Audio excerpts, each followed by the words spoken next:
So just a quick video. Someone asked me if isotopes can form ions. And so let's take a look.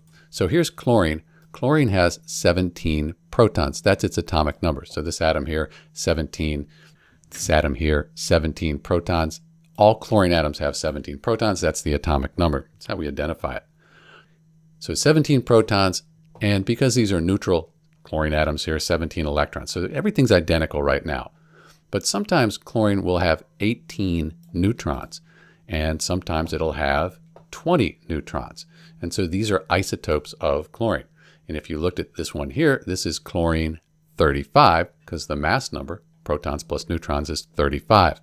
This over here, 20 plus 17, the mass number, this is chlorine 37. So these are isotopes, but can they form ions?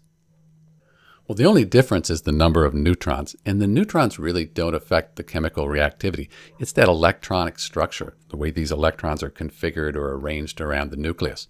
So chlorine has 1, 2, 3, 4, 5, 6, 7 valence electrons, that highest energy level. If it gets one more, it has what we call an octet. It's very stable. So it'll bond with something like, say, sodium and get that one more electron, take it away or have it transferred. Now it has an octet, and it becomes negative. So this becomes a negative ion, and we'll often put brackets around it like that here. But it would still be the isotope chlorine 37. And when you look at the periodic table, that average atomic mass number that's under the element symbol, that's an average of the isotopes based on abundance. But both of these, chlorine 35, chlorine 37, they react the same way because of that electronic structure. So, in answer to our question, isotopes most certainly can be ions. Thanks for watching.